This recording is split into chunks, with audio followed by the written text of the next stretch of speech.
আল্লাহ বলছেন ওই নবীর কদমে তোমরা যখন যাবা, নবীর কদমে গিয়ে নবীর অনুসরণ যখন করবা, ফাত্তাবিউনি, আমার নবীর অনুসরণ যখন তোমরা করবা, আমি আল্লাহ বলে দিলাম সঙ্গে সঙ্গে আমি আল্লাহকে তোমাদের আর খোঁজা লাগবে না, আমি আল্লাহ নিজে তোমাদেরকে ভালোবাসা শুরু করে দিব। জোরে বলেন সুবহানাল্লাহ।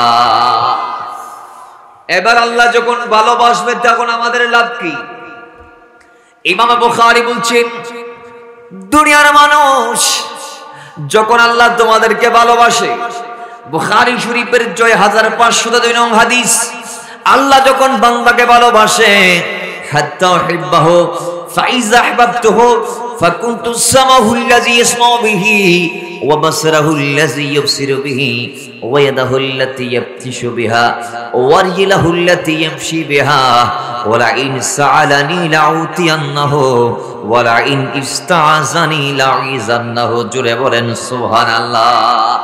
হয় আল্লাহ যখন বান্দারে ভালোবাসে ফেলে, আল্লাহর ওই বান্দা তখন আর সাধারণ বান্দা থাকে না, ওই বান্দা আল্লাহর বন্ধুতে পরিণত হয়ে যায়, সে আল্লাহর বলি হয়ে যায়। আল্লাহ যখন কাউকে ভালোবাসে সে আল্লাহর বলি হয়ে যায়, যখন সে আল্লাহর বন্ধু হয়ে যায় তখন তার কান আগের মতো আর থাকে না, সেটা আল্লাহর কুদরতি কান হয়ে যায়। যার দরুন সে সব শুনে, তার চোখ আল্লাহর কুদরতি চোখ মোবারক হয়ে যায়, যে চোখে বান্দা সব দেখে, ওই বান্দার হাত আল্লাহর কুদরতি হাত হয়ে যায়, যে হাত দিয়ে বান্দা সবগুলা দৌড়ে বা সাহায্য করে, আর বান্দার কদম আল্লাহর কুদরতি কদম হয়ে যায়। ইমাম বুখারী বলছে হাদিসের মান হাদিসে কুদসি, কথা আল্লাহর নবীর নয়, কথা আল্লাহর, আল্লাহর কথা নবীর জবান দিয়ে আল্লাহ বের করে দিয়েছেন। এই জন্য হাদিসে পাকের প্রারম্ভে নবীজি বলেছেন ইন্নাল্লাহা তাআলা ক্বাল, আমার আল্লাহ বলেছেন। আরো জোরে বলেন না ভাই সুবহানাল্লাহ। তাহলে আল্লাহ কাউকে ভালোবাসলে তার লাভ আছে না নাই? আরো জোরে বলুন লাভ আছে না নাই? তো আল্লাহ ভালোবাসলে আরো লাভ কি? আল্লাহ বলছেন ওয়াল্লাহু গফুরুর রহিম। আল্লাহ বলছেন ফাত্তাবিউনি ইউহিব্বুকুমুল্লাহ ওয়া ইয়াগফির লাকুম যুনুবাকুম, আমি আল্লাহ তার সব গুনাহ মাফ করে দিব। বান্দার আমি যখন ভালোবাসা শুরু করে দিব, সাথে সাথে আমি তার সমস্ত গুনাহ কি করব? আল্লাহ আমরা গুনাহ করছি 60 বছর, 70 বছর, 10 বছর, তুমি আমাদেরকে মুহূর্তে মাফ করে দিবা কেমনে সম্ভব? কই ওয়াল্লাহু গফুর। 70 বছরের গুনাহ আল্লাহ সেকেন্ডে মাফ করতে পারে, বিদায় তাকে গফুর বলা হয়। আর রহিম, এত দয়া আল্লাহ তাআলার কাছে আছে, বিদায় তাকে রহিম বলা হয়। আরো জোরে বলেন না সুবহানাল্লাহ। তাহলে এই সব ফাজাইল অর্জন করার জন্য একটা জিনিস আপনাকে লাগবে, তাবাউ নবীজির তাবাউ। এইটা কেমনে সম্ভব? এইটা কেমনে সম্ভব? নবীজির অনুসরণ অনুকরণ কেমনে সম্ভব? অনুকরণ তো সম্ভব নয়, অনুসরণ সম্ভব। হুবহু নবীজির মতো করে চলা উম্মতের পক্ষে সম্ভব না, অনুসরণ সম্ভব। বাবারা আমার তাবাউ নবীজির অনুসরণ, ইত্তেবায়ে মুস্তাফা, এটা মুহাব্বতের মাধ্যমে সম্ভব। আরো জোরে বলেন নবীকে মানা। নবীকে মানা কি আমরা সম্ভব? কয় নবীজির প্রতি মুহাব্বত থাকলে সম্ভব। একটা সিম্পল আমি উদাহরণ দিচ্ছি। আমাদের স্ত্রী আছে না নাই? বউ আছে না নাই? স্ত্রী মানে আবার ওই আয়রনের দোকানে কাপড়, এইটা না, গড়ে যেটা আছে এইটা তারা হয়তো গড় তো আছে হরডলানি। বউয়ের কথা বলছি আমি। স্ত্রী যাদের কাছে আছে তারা আল্লাহর নিয়ামতের অংশীদার হয়েছেন আর কি। স্ত্রী তো আল্লাহর দেয়া শ্রেষ্ঠ নিয়ামত। সুবহানাল্লাহ জুড়ে বলে নবীজি বলেছেন হাদিসে পাকে, যে স্ত্রীদেরকে দেখলে আপনারা বর্তমানে বিয়ের পরে অনেকে তো বলতেছে তুরে দিলে এত খুব খাইতে মনে হয়, শান্তির আশায় বিয়ে করলাম, তুই আর অশান্তির কারণে গিয়েছ এখন, আর মনার নসাদে দুনিয়ার তাই বেলায় মন সাদে আত্মহত্যা করে মরি যায়, ঠান্ডা দিন আর মাথা কেন পড়ে, তোরে ফিরলে বিয়ে করলাম আয়। আমরা এগুলা বলি আর কি। কিন্তু বাজান, একজন নেককার স্ত্রীর মর্যাদা কতটুকু জানেন? আল্লাহর হাবিব বলেছেন দুনিয়াতে যা আছে, দুনিয়াতে সব আল্লাহর দেয়া নেয়ামত, সব আল্লাহর দেয়া। তন্মধ্যে শ্রেষ্ঠ নেয়ামত হচ্ছে নেককার স্ত্রী।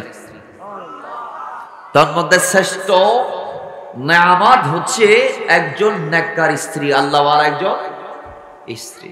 হায় হায় হায় ও মুসলমান, আল্লাহ আমাদের স্ত্রীদেরকে নেককার হিসেবে কবুল করুন। আরো জোরে বলেন। তো সেই স্ত্রীদেরকে আমরা মূল্যায়ন কখন করব? যদি স্ত্রীর প্রতি আমাদের ভালোবাসাটা থাকলে, যদি স্ত্রীর প্রতি আমাদের ভালোবাসাটা থাকে, তাহলে তাকে অবশ্যই আমরা মহাব্বত মূল্যায়ন দুটাই। সেভ দ্যাট মা বাবা। আজকে অনেকে মা বাবাকে মানতেছেন না, আসলে নাই। কথা বলেন না, আসলে নাই। বিয়ের 2 মাস পরে সংসার থেকে নিজেকে আলাদা করে ফেলেছে, স্ত্রীকে নিয়ে একদিকে চলে গেছে, কয় আমি আজকের থেকে তোমাদের ডেকসির ভাত খাবো না, আলাদা ডেকসির ভাত খাবো। মা বাবা আমি তোমাদের সাথে আর নাই বলে আসে না নাই? বলেন বলেন, আসে না নাই? এই এলাকায় আসে না নাই? এই মহল্লায় আসে না নাই? এই আলু, এটা কি টিলা? আলু টিলা নয়তো ভাই, টিলা পাড়া, টিলা পাড়াতে আসে না নাই? আছে। তাহলে আজকে মায়ের প্রতি তাদের মানমানতা নাই কেন? মাকে মানছে না কেন? কয় মোহাব্বতটা না থাকার কারণে।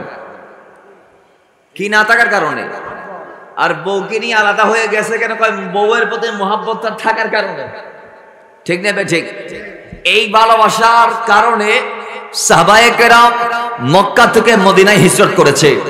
মাথায় রাখবেন, আজকে আমি এই কথাই এই মিসালটা দিব। সাহাবায়ে কেরাম আল্লাহর হাবিবকে কেমন অনুসরণ করেছেন, কেমন অনুসরণ করেছেন, কেমন মুহাব্বত করেছেন সাহাবায়ে কেরাম। একটার পর একটা বাই সিরিয়াল সাহাবীদেরকে নিয়ে দলিল দেব, সাহাবীদের বাইরে একজন কেউ নিয়ে দলিল দিব না। সাহাবীরা শুধু নবীকে কেমন ভালোবেসেছে, নবীর তেমন অনুসরণ কেমন করেছে, এই একটা মিসাল দিব, এর বাইরে আজকে যাব না। আল্লাহ আমাদের দিল উজাড় করে শোনার তৌফিক দান করুন। সাহাবায়ে কেরাম ইসলামের সুশীতল ছায়া তলে যখন আশ্রিত হয়েছিলেন, মায়ের পক্ষ থেকে এক প্রেশার, বাবার পক্ষ থেকে আরেক প্রেশার। তারা মাকে বাদ দিয়েছে, বাবাকে বাদ দিয়েছে, কিন্তু নবীকে বাদ দিতে পারে নাই। আরে ভাই, যাদের দিলে মা বাবার চেয়ে নবীর মহব্বত বেশি ছিল, তারা কেমনে নবীকে বাদ দিয়ে মা বাবাকে গ্রহণ করবে? কথা বলেন না, ঠিক কিনা? সাহাবীদের সবচেয়ে বেশি তারা নবীর মহব্বতের প্রমাণ দিয়েছিলেন হিজরতের মাধ্যমে। কিভাবে? হিজরতের সময় তারা নিজের ব্যবসা বাণিজ্য, সসম্পদ, গাড়ি বাড়ি, মা বাবা, স্ত্রী, আদরের সন্তান, কলিজার টুকরা সন্তানকে পর্যন্ত ফেলে নবীর জন্য তারা মদিনায় তাইয়্যিবায় চলে গিয়েছিল। জোরে বলেন না সুবহানাল্লাহ। নবীজির তবন করতে হলে এই মহব্বতটা লাগবে। আর নবীজি বলছেন এই মহব্বতটাই হচ্ছে ঈমানের মূল। মহব্বতটাই হচ্ছে, নবীজি বলছেন লা ইউমিনু আহাদুকুম, এটা ইমাম বুখারী শরীফের প্রথম খণ্ডের 14 নং হাদিসের মধ্যে নোট করেছেন। ইমাম মুসলিম রাদিয়াল্লাহু তাআলা প্রথম খণ্ডে, সহিহ মুসলিম শরীফের প্রথম খণ্ডে 77 নং হাদিসের মধ্যে বলেছেন লা ইউমিনু আহাদুকুম হাত্তা আকুনা আহাব্বা ইলাই মিন ওয়ালিদিহি ওয়া ওয়ালাদিহি ওয়ান নাসি আজমাইন। আল্লাহর হাবিব বলতে বলতে বলেছেন মা বাবা, স্ত্রী, পুত্র, সন্তান, সন্ততি, এমনকি দুনিয়াতে যা আছে, ওয়ান নাসি আজমাইন, দুনিয়াতে যা আছে ইনসানের ভিতর, নাসের ভিতর, সবার চেয়ে যতক্ষণ আমি নবীকে বেশি মহব্বত করবে না, ততক্ষণ তোমরা ঈমানদার হতে পারবে না। এখানে আল্লাহর কথা বলা হয় নাই, এখানে নাসি আজমাইনের কথা বলা হয়েছে, সৃষ্টির কথা বলা হয়েছে, স্রষ্টার কথা। আল্লাহ বলছেন আশাদ্দু হুব্বান লিল্লাহ, সবচেয়ে বেশি ভালোবাসাটা আমি আল্লাহর জন্য রাখতে হবে। সুবহানাল্লাহ জোরে বলে। আল্লাহর জন্য ভালোবাসাটা সবচেয়ে বেশি। এরপরে সৃষ্টিতে, স্রষ্টার পর সৃষ্টিতে সর্বোচ্চ ভালোবাসার মালিক আল্লাহর হাবিব। আল্লাহর হাবিবকে যদি আপনি আপনার জানের চেয়ে বেশি মহব্বত না করেন, তাহলে আপনি বেঈমান। আপনি কি, আপনার ঈমান মোকাম্মল হয় নাই। মোকাম্মল তখন হবে যখন আপনি আপনার হৃদয়ের সফট কর্নারের সর্বোচ্চ স্থানে আল্লাহর হাবিবকে বসাবেন। নবী কি ভালো না বেশি উপায় আছে? বলেন উপায় আছে? সাহাবায়ে কেরাম আমাদেরকে কিভাবে নবীর ভালোবাসা তাবাউন অনুসরণ অনুকরণ এটার বিস্তারিত বর্ণনা দিয়েছেন। একটু করে মিসাল দিচ্ছি। আবু জাহাল আবু আর সিদ্দিক আকবর দুজনেই নবীর কদমে গিয়েছে। একজন কবুল হয়েছে আর একজন কবুল হয় নাই। সিদ্দিক আকবর একবার গিয়ে কবুল, আবু জাহাল বারবার যাওয়ার পরে কবুল হয় নাই। কেন? কয় তার অন্তরে নবীর মহব্বত ছিল না। তার অন্তরে নবীজির মহব্বত থাকলে সে সিদ্দিক আকবর মতো কবুল হয়ে যায়। সে কবুল হয় না একটি কারণে, নবীর তাবাউন অনুসরণ করা তার পক্ষে পসিবল তথা সম্ভব হয় নাই একটি কারণে, তার অন্তর ছিল মরা অন্তর। তাই যে অন্তরে মহব্বত নাই সেই অন্তরটাতে মরাই অন্তর।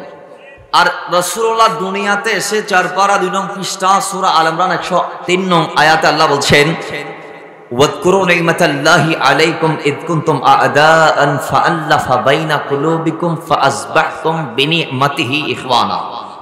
আল্লাহর হাবিব বলছেন, আমার নবী যাওয়ার আগে তোমাদের অন্তরগুলা ছিল মরা অন্তর। এখানে ভালোবাসা, প্রেম, মহব্বত এগুলা ছিল না। আর নবী গিয়ে তোমাদের মরা কলবগুলাকে জিন্দা করেছেন প্রেমের মাধ্যমে। আর আমার নবীর দেয়া প্রেমের কারণে তোমরা শত্রু থেকে ভয় হয়ে গেলা। জোরে বলেন সুবহানাল্লাহ। কোরআনের এই আয়াতগুলাকে কি কেউ অস্বীকার করতে পারবে? তো সাহাবায়ে কেরাম নবীর জন্য কেমন ত্যাগ দিয়েছে, আজকে 6 জন সাহাবীর শাহাদাতের সংবাদ আমরা বলবো। 6 জন আল্লাহ নবীর ওয়াফাদার গোলাম। বাবার আল্লাহ নবী মক্কা থেকে মদিনায় হিজরত করলেন। মক্কা থেকে, জোরে বলেন না, মক্কা থেকে মদিনায় যখন রাসূলুল্লাহ হিজরত করলেন, আল্লাহর হাবিবের কদমে 3য় হিজরিতে, কত হিজরি? আমার কথা কি বুঝছেন আপনারা? তাহলে বলুন কয় হিজরি? 3য় হিজরিতে বনু খুজাইমা গোত্র থেকে একটা দল আসলো। একটা দল এসে তারা বলছে, ইয়া রাসূলুল্লাহ, আমরা আপনার প্রতি ঈমান আনলাম, আমরা আপনার প্রতি ঈমান আনলাম, আমরা আপনার দ্বীনকে গ্রহণ করলাম। তখন আল্লাহর হাবিব তাদেরকে সসম্মানে আমন্ত্রণ জানালেন, একদম মেহমান নওয়াজির ব্যবস্থা করলেন। তারা কয়েকদিন সেখানে থাকলো। মদিনার আনসার যে সাহাবা ছিল প্রত্যেকেই নিজ সাধ্যমতো তাদের জন্য মেহমানদারির ব্যবস্থা করলেন। একটু জোরে বলেন না সুবহানাল্লাহ। বাবার আমার তারা কয়েকদিন থাকার পরে তারা বলে, ইয়া রাসূলুল্লাহ, আমরা আমাদের গোত্রে আবার ফেরত যাব। আমাদের বনু খুজাইমা গোত্রের মধ্যে কিছু মানুষ আল্লাহর রাসূলের প্রতি ঈমান এনেছে, কিন্তু তারা ইসলাম সম্পর্কে জানে না। ইয়া রাসূলুল্লাহ, ইসলামের বিধিনিষেধ কি জায়েজ কি না জায়েজ, কোনটা হালাল কোনটা হারাম, এটা কিছু মানুষ জানে না, কিন্তু এরা আপনাকে মানে, এরা ঈমান এনে ফেলেছে। এগুলা কিন্তু সবগুলা প্রতারণা, আপনারা খেয়াল রাখবেন, এগুলা ধোঁকা দিচ্ছে আল্লাহর হাবিবকে তারা। বাবারা আমার, ওই সময়ে তারা বলছে, ইয়া রাসূলুল্লাহ, আমরা চাই একটা দল আপনার প্রতিনিধি যারা আমাদের সাথে আমাদের গোত্রে যাবে, বনু খুজাইমার মধ্যে গিয়ে তারা ঈমানের আলো ছড়াবে, ইসলামের বাণী তাদের কানে কানে পৌঁছাই দিবে। আর যেই ভাইগুলা ইসলামে দাখিল হয়েছেন আগ থেকে, যারা আল্লাহ রাসূলের প্রতি অগাধ বিশ্বাস স্থাপন করে ফেলেছে অলরেডি, তাদেরকে ইসলাম সম্পর্কে তারা জানাবে বিস্তারিত। জোরে বলেন সুবহানাল্লাহ। ও মুসলমান, এইভাবে ওই বনু খুজাইমা গোত্রের ব্যক্তিরা বারংবার রিকোয়েস্ট যখন আল্লাহর হাবিবকে তারা করে ফেলেছে, সময়টাতে আল্লাহর নবী ডাক দিয়ে বলে, ঠিক আছে তোমরা বাসায় যাবা, তোমাদের গোত্রে ফেরত যাবা, তার আগে আমি আমার একটা প্রতিনিধি দল তোমাদের সঙ্গে তোমাদের চাহনি মোতাবেক, তোমাদের চাহিদা মোতাবেক দিয়ে দিলাম। এরা তোমাদের সঙ্গ নিয়ে তোমাদের গোত্রে যাবে, গিয়ে বনু খুজাইমা গোত্রের ব্যক্তিবর্গদেরকে ইসলামের দাওয়াত দিবে। নবী ডাক দিলেন, কয় কে কে যাবা? রাসূল 6 জনের নাম সেদিন উল্লেখ করেছেন। 1 নম্বর হযরত মারসাদ আল গানাবী, খালিদ আল লাইসি, আব্দুল্লাহ ইবনে তারিক, যায়েদ ইবনে দাসিনা, খুবাইব ইবনে আদি, আসিম ইবনে সাবিত রাদিয়াল্লাহু তাআলা আনহুম। এই 6 জন সাহাবীকে আল্লাহ নবী ডাক দিলেন, ডাক দিয়ে বলে ঠিক আছে তোমরা যাও। আল্লাহ নবী তাদেরকে বিদায় জানানোর জন্যই ডাক দিলেন, বলে তোমরা তোমাদের বাড়ির মধ্যে যাও, তোমাদের অর্ধাঙ্গিনী থেকে বিদায় নিয়ে যাও। আমি রাসূল আমার প্রতিনিধি হিসেবে তোমাদেরকে একটা জায়গায় পাঠাচ্ছি, যে জায়গায় গিয়ে তোমরা খেদমত করবা। ওই জায়গাটার নাম হচ্ছে আসাফান। আসাফান, যে আসাফান নামক জায়গায় বনু খুজাইমা গোত্রের বাসস্থান। এই আসাফান নামক জায়গার মধ্যে বনু খুজাইমার আবাসস্থল ছিল। রাসূল বলে তোমরা সেখানে গিয়ে দ্বীনের দাওয়াত পৌঁছাইবা, সেখানে গিয়ে দ্বীন রিপ্রেজেন্ট করবা। বাবার আমার, তারাও খুশি। তারা বলছে আজকে আমরা রাসূলুল্লাহর কদমে এসে কলমাটা নিয়ে নেওয়ার কারণে নবীর দূত হয়ে, নবীর প্রতিনিধি হয়ে আমরা আনসার হওয়ার পাশাপাশি মুহাজির হওয়ার সুযোগটাও পেয়ে গেলাম। আজকে আমরা মদিনাবাসী হয়ে রাসূলুল্লাহকে সাহায্য করেছি, ইসলাম দাখিল হয়েছি, ইসলামে এসেছি, বিদায় আজকে আমাদের মুহাজির হওয়ার সুযোগটা হয়ে গিয়েছে। ঠিক আছে ইয়া রাসূলুল্লাহ, আমরা খুশি। তারা নিজ বাড়িতে গেলেন, অর্ধাঙ্গিনীদের ডাক দিলেন, পুত্রদেরকে ডাক দিলেন, তাদেরকে কিছু ওসিয়ত করলেন, তোমরা সৎভাবে জীবন যাপন করবা, জীবনে যাই হোক তোমরা হার মানবা না, আল্লাহ রাসূলকে ধরে থাকবা, ইসলাম থেকে কখনো বের হবা না। স্ত্রীদেরকে পুত্রদের কিভাবে ওসিয়ত করে তারা বিদায় নিয়ে আবার নবীর কদমে চলে গেলেন। একটু জোরে বলেন সুবহানাল্লাহ। আল্লাহর নবীও তাদেরকে বিদায় দেওয়ার আগে কিছু ওসিয়ত করলেন।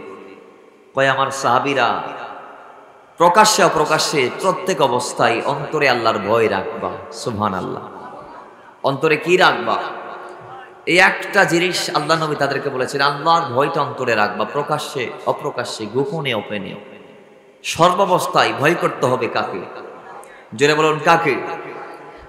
বাবার আমার, এবার বনু খুজাইমার গোত্রের ব্যক্তিরা এই 6 জনকে নিয়ে তারা রওনা হয়ে গেলেন।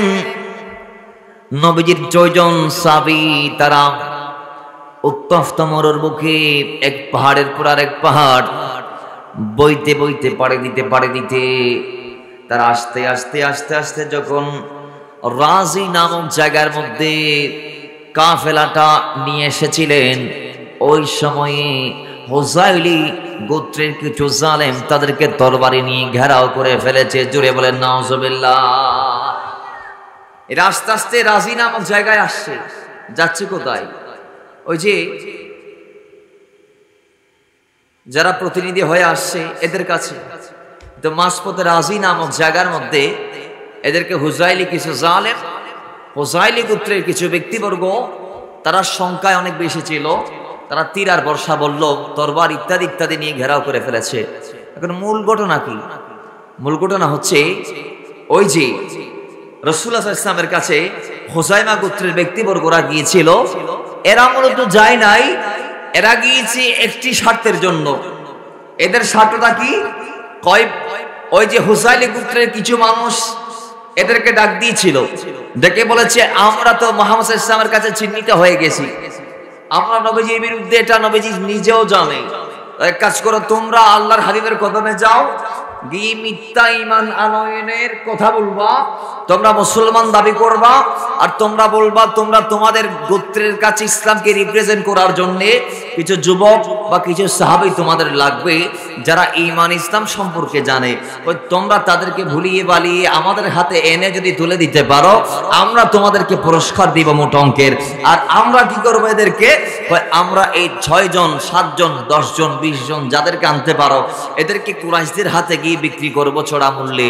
আর কুরাইশদের হাতে আমাদের গোত্রের 2 জন মানুষ বন্দী হয়ে আছে, এদেরকে নিয়ে নিব তাদের হাত থেকে। জোরে বলেন নাউজুবিল্লাহ। এর প্ল্যানিংটা এইভাবে, প্ল্যানিংটা যে বনি খুজাইমার একদল গিয়ে নবীর কাছে এভাবে ইসলামের দাওয়াত এর কথা বলেছেন। নবীজিও তাদের কথাই সম্মতি জানিয়েছেন। তারা আমার অফার করেছেন কিছু মানুষ দিতে হবে গোত্রে, মানুষ বাকিদের ইসলাম সম্পর্কে জানিয়ে দেওয়ার জন্য। নবীজি 6 জনকে দিলেন। এখন দেখা গিয়েছে মাঝপথে ওই তাদের প্ল্যানিং মোতাবেক কাজ, হুযাইলি গোত্রের কিছু মানুষ রাজি অঞ্চলে এসে এই 6 জন মুসলমানকে ঘেরাও করে ফেলেছে। মুহূর্তে পট পরিবর্তন হয়ে গেল, মুহূর্ত অবস্থা পরিবর্তন হয়ে গেল। দেখা গিয়েছে যে জালেম হুজাইমা গোত্রের ব্যক্তিরা এদেরকে এতক্ষণ ধরে দাওয়াত দিয়ে এনেছে, তারা ওই কুফাবাসীর মতো বিশ্বাসঘাতকতা করে ফেলেছে, তারা আগের নবীর উম্মতদের মতো বিশ্বাসঘাতকতা করে ফেলেছে। এখন তারা দেখতে পাচ্ছে সামনে বিপদ আর বিপদ, বিপদ আর বিপদ, কোনো কুল কিরানা নাই। তখন তারা আল্লাহ রসুলের পথে এমনভাবে ওই সময় দায়েম আর কায়েম ছিল, তারা 6 জন ভাবছে আজকে মরি আর বাঁচি, কিন্তু একটা কথা, আমরা ফাইনাল সিদ্ধান্তে পৌঁছালাম, কোনো অবস্থাতেই আমরা নবীর পদাঙ্ক ছাড়বো না, নবীর দামান ছাড়বো না, প্রয়োজনে আমরা জীবন দেব, তারপরে ঈমান দিতে পারবো না। জুড়ে বলেন সুবহান। এখন ওই হুজাইলি ব্যক্তিরা এদেরকে বলল, মুসলমানরা যখন তরবারি বাইর করতে যাচ্ছে, তোমরা তরবারি রাখো, তোমরা মনে করছো আমরা 100-200 আসছি, হয় এই পুরো গোত্র আমাদের, আশপাশে যত আছে হাজার হাজার সবাই আমাদের, তোমরা আমাদের সাথে পারবা না, তোমরা আমাদের সাথে পারবা না, সুতরাং তোমরা আমরা যা বলবো তা করো, তবে হ্যাঁ তোমাদের রবের শপথ, তারা মিথ্যা শপথ দিয়েছেন সেদিন, তোমাদের রবের শপথ, আমরা তোমাদেরকে মারবো না, আমরা তোমাদেরকে মারবো না, তবে হ্যাঁ তোমরা যদি আমাদের সাথে মোকাবেলা করতে চাও আমরা তোমাদেরকে মারবো,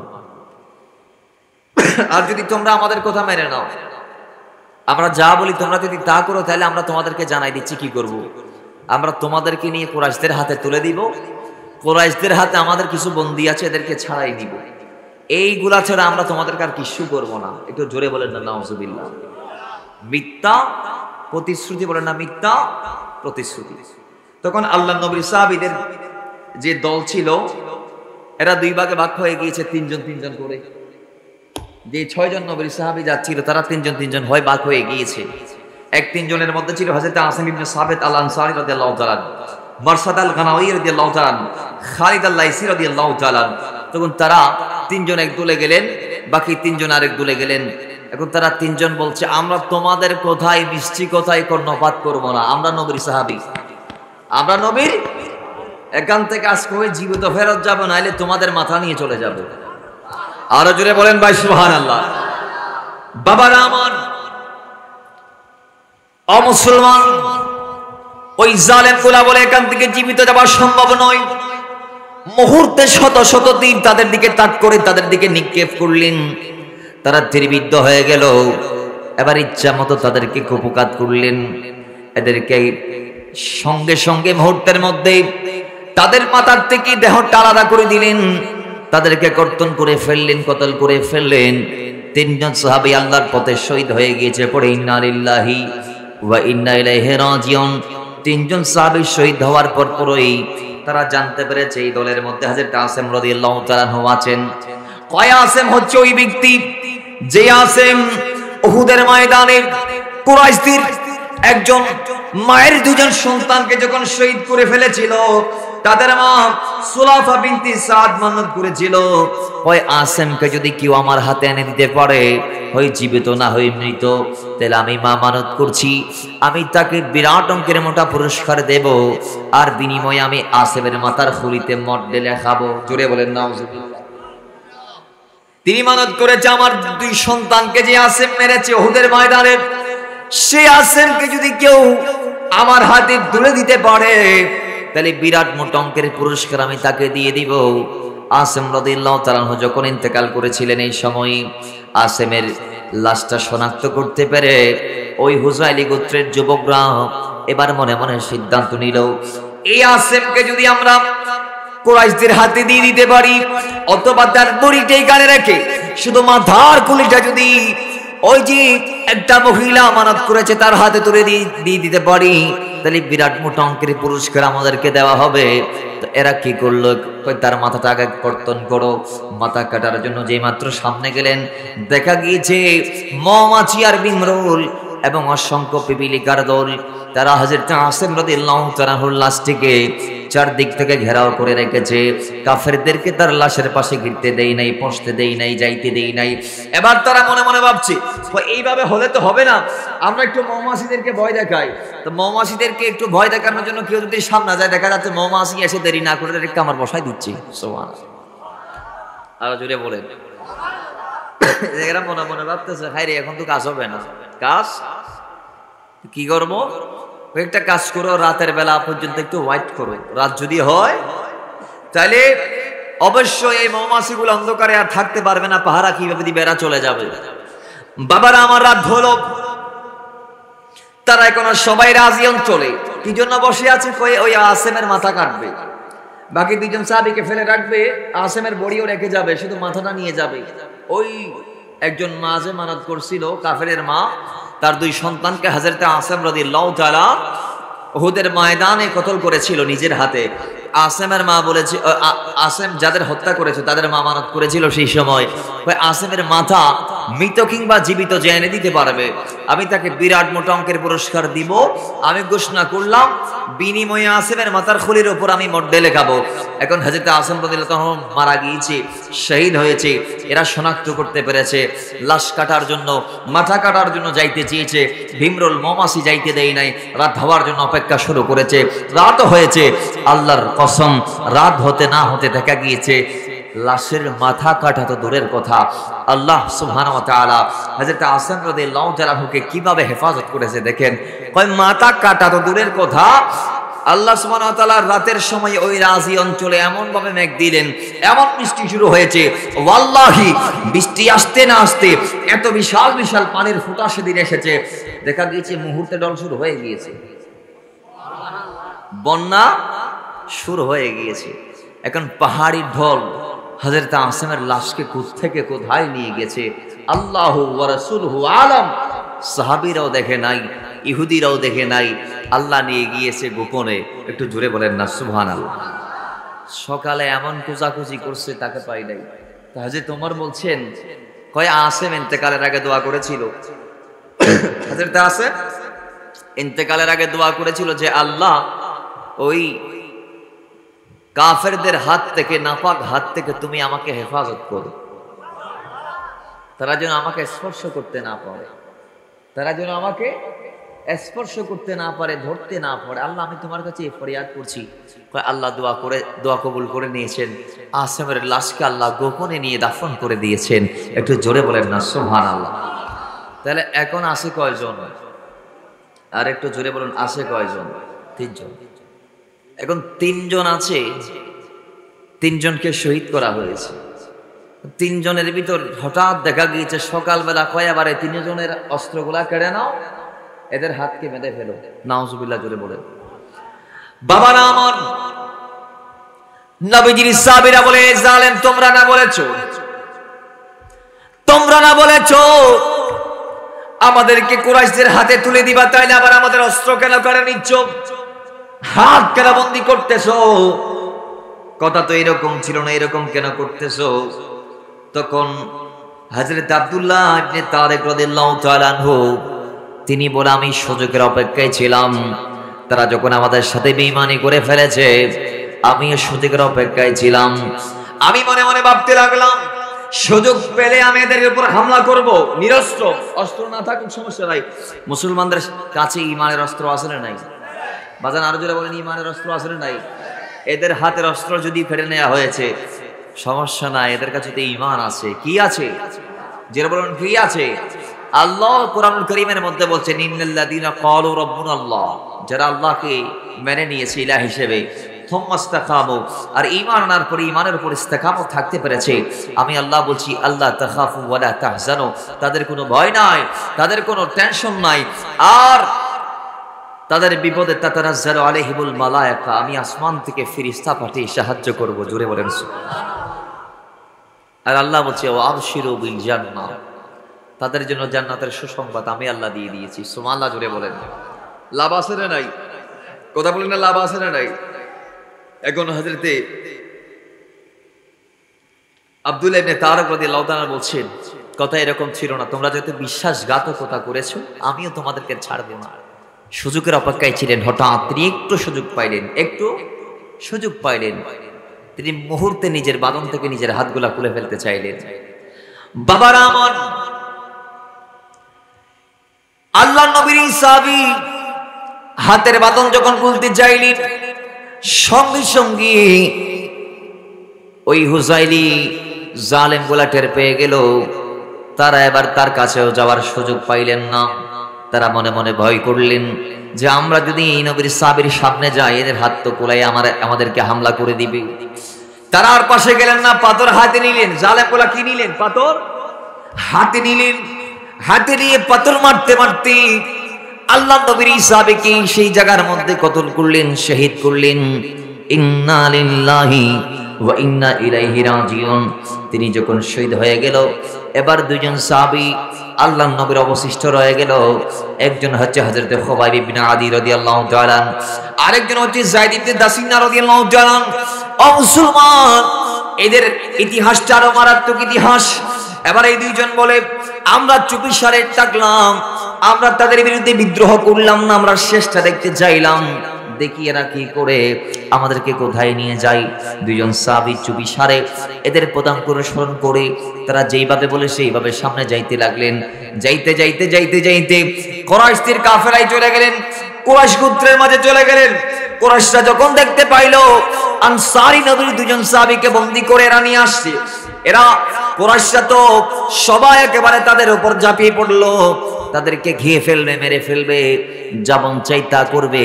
কারণ উহুদে, বদরে দুইবার এরা এদের কাছ থেকে মার খেয়েছে, এরা এদেরকে বিরাট বিরাট শিক্ষা দিয়েছে। এরা আপনজনের খুনের বদলা নেওয়ার জন্য সবাই ঝাঁপিয়ে পড়েছে। নাউজুবিল্লাহ। এবার এই দৃশ্য দেখে মক্কার নেতা একজন বললেন, তোমরা এইভাবে করিও না, এমনটা যদি করো তাদের দাম বেড়ে যাবে। একজন বলছো তাদেরকে আমি অমুককে আমি 1 লাখ দিয়ে ক্রয় করতে চাই, আরেকজন বলছো 2 লাখ দিয়ে ক্রয় করতে চাই, আরেকজন বলছো 3 লাখ দিনার দিয়ে, দিরহাম দিয়ে, রুপি দিয়ে আমি ক্রয় করতে চাই। বলে এইভাবে যদি দাম ওঠাও তাহলে অনেক দাম উঠবে, বরং এদেরকে দাম ওঠানোর দরকার নাই, এদের এইভাবে দাম উঠাইও না। কয়েকটা কাজ করো, এরা যারা যাদের সাথে সম্পর্কিত তাদেরকে তাদের দিয়ে দাও। কিভাবে? বলে এইভাবে, এরা উহুদে বদরে যাদের সন্তানদেরকে মেরেছে তাদের সন্তানদেরকে, যাদের বাবাকে মেরেছে তাদের বাবাদেরকে এদেরকে দিয়ে দাও। সাপোজ মনে করেন এরা উহুদের ময়দানে আপনার বাবাকে মেরেছে, তো সন্তানের হাতে এদেরকে দিয়ে দেন, অথবা আপনার সন্তানকে মেরেছে বাবার হাতে এদেরকে দিয়ে দেওয়া হোক। এইভাবে খুনের বদলা যেন খুনের মাধ্যমে এরা নিতে পারে। বাস, যে কথা সেই কাজ হয়ে গেল। দুজনকে দুইটা গোত্রের হাতে তুলে দেয়া হয়েছে। হযরত খুবাইব ইবনে আদি রাদিয়াল্লাহু তাআলা আনহুকে হারেসের কন্যারা নিয়ে নিল, কারণ বদরের ময়দানে হযরত খুবাইব রাদিয়াল্লাহু তাআলা আনহু হারেসকে হত্যা করেছিল। সুবহানাল্লাহ, জোরে বলেন ভাই। হারেসের কন্যারা তাকে কিনে নিল। খুবাইব ইবনে আদি আমাদের বাবার মারছে, কখন? ওই বদরে। তারে আমাদেরকে দিয়ে দেওয়া হোক, আমরা আমাদের বাবার হত্যার প্রতিশোধ নেব। আর হযরত যায়েদ ইবনে দাসিনা রাদিয়াল্লাহু তাআলা আনহুকে উচ্চ মূল্যে, অনেক চোরা মূল্য দিয়ে সফওয়ান ইবনে উমাইয়া ক্রয় করে নিয়েছিল। কেন জানেন? ওই হযরত বেলালের মালিক যিনি ছিলেন উমাইয়া বিন খালফ, উমাইয়া বিন, বদরের ময়দানে উমাইয়া বিন খালফকে এই হযরত যায়েদ ইবনে দাসিনা রাদিয়াল্লাহু তাআলা নিজের হাতে কতল করেছিলেন। তবে বেলালের অনুরোধে। কার অনুরোধে? বেলাল রাদিয়াল্লাহু তাআলা অনুরোধে। বেলাল রাদিয়াল্লাহু তাআলা যখন বললেন, ও ভাই যায়েদ ইবনে দাসিনা রাদিয়াল্লাহু তাআলা, এই জালেম উমাইয়া বিন খালফ আমার উপর অত্যন্ত মারাত্মকভাবে আঘাত চালিয়েছিল, আমি যখন তার গোলাম ছিলাম সেই সময়ে, তাকে ছেড়ে দিও না, তাকে কতল করো। তো কতল করেছিলেন হযরত যায়েদ ইবনে দাসিনা। বিদায় এই হযরত যায়েদ ইবনে দাসিনা রাদিয়াল্লাহু তাআলাকে বিরাট মূল্য দিয়ে সফওয়ান ইবনে উমাইয়া ক্রয় করে নিলেন।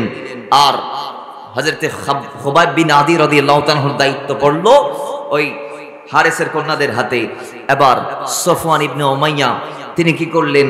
তিনি আর সহ্য করতে পারছেন না, কয় আমি আমার বাবার হত্যাকারী রে পাইছি, এরা আমি হত্যা করব, মেরে ফেলবো, বিরাট স্টেজ করে মারবো, দুনিয়ার সবাইরে দেখাই দেখাই মারবো।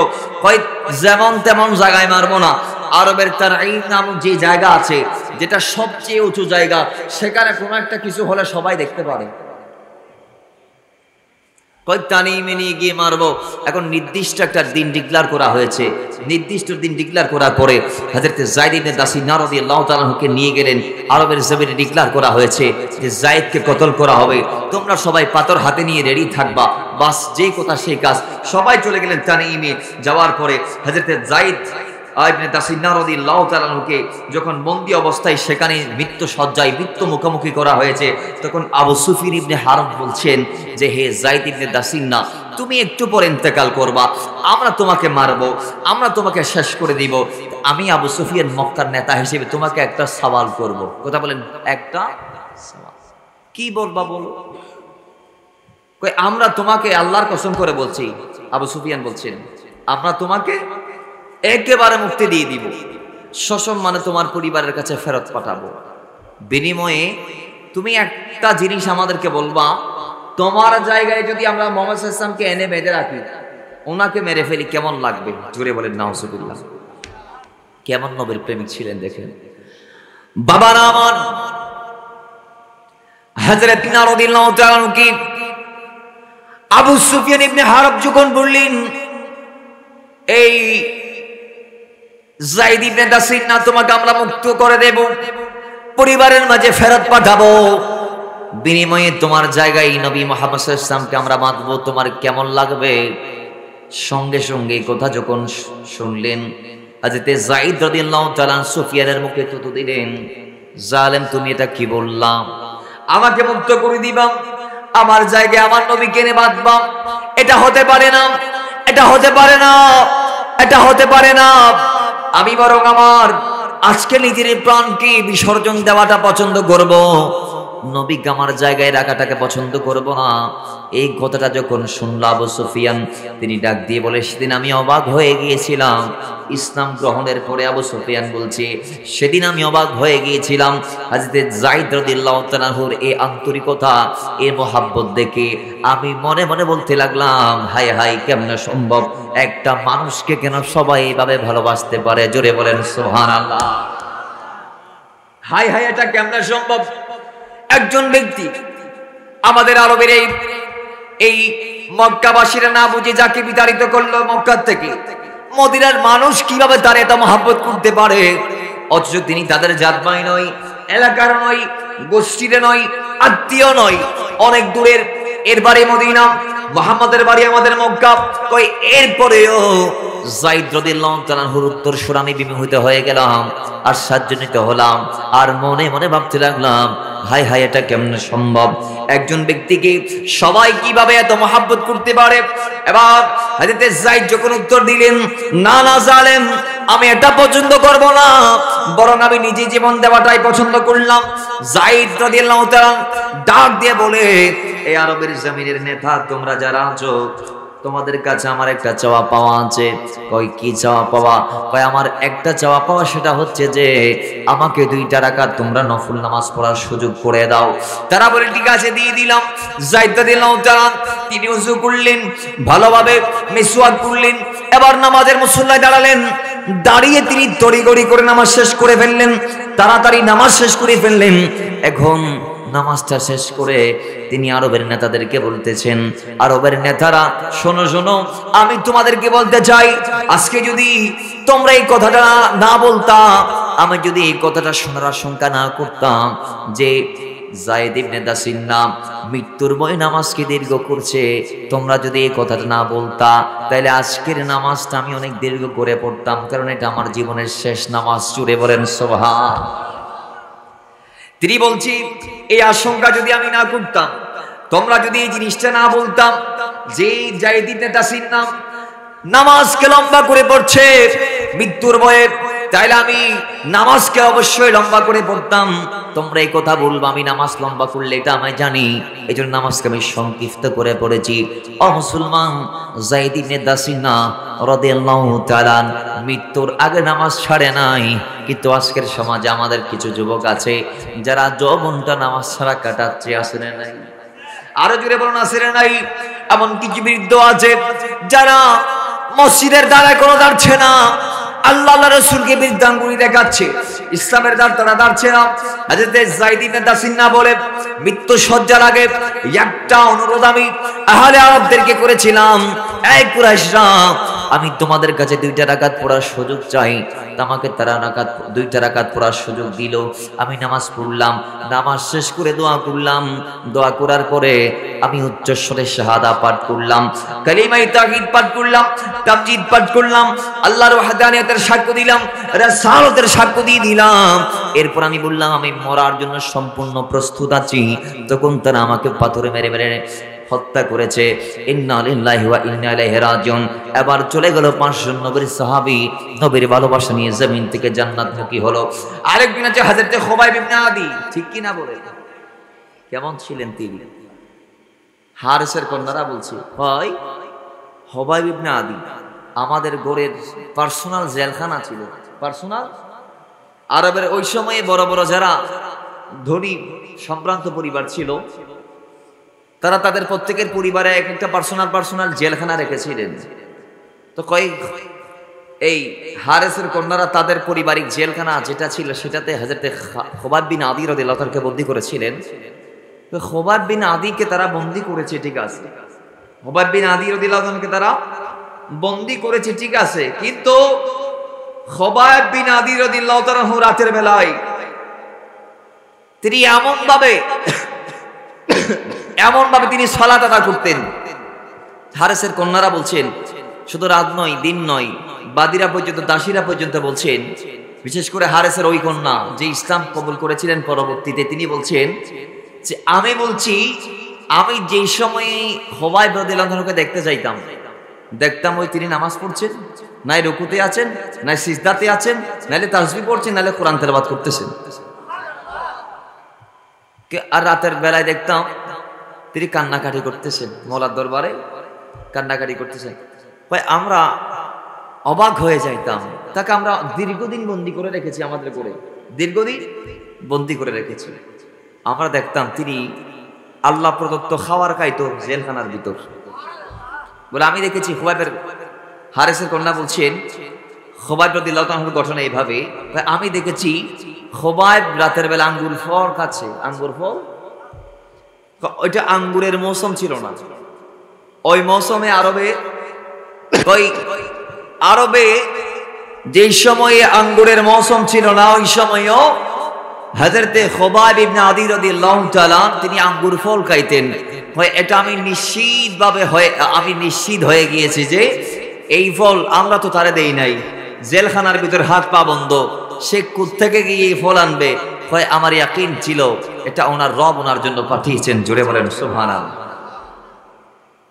ওনার দৃশ্য দেখি, ওনার অবস্থা দেখে আমরা দিন দিন তার প্রতি আন্তরিক হতে লাগলাম। যদিও বা সেই আমাদের বাবারে হত্যা করছে, আল্লাহর কসম আমরা ভুলে গিয়েছি যে এই ব্যক্তিটা আমাদের বাবারে হত্যা করছে। এটা তারা দেখে যত দেখতেছি তত আমরা অবাক হচ্ছি। হায়রে, এই ব্যক্তিটা কেমনে সম্ভব 24 ঘন্টা নামাজ দাঁড়িয়ে থাকে, ওই রুকুতে নাই, সিজদাতে নাই, বৈঠকে নাই, তাশাহুদে অথবা কোরআন তেলাওয়াতে অথবা আল্লাহর দরবারে হাত তুলে কান্নাকাটি করছে। সুবহানাল্লাহ জোরে বলে। আমাদের দাসীরা পর্যন্ত তার প্রতি একদম অনুরক্ত হয়ে গিয়েছিল, তার ভক্ত হয়ে গিয়েছিল। বাবারা আমার, কিন্তু আমার কম, তাদেরকে আমরা কেমনে বোঝাবো? যদিও সে আমাদের বাবার হত্যাকারী, আমরা তার প্রতি বিমোহিত হয়ে যাচ্ছি দিনের পর দিন, কিন্তু আমাদের কম।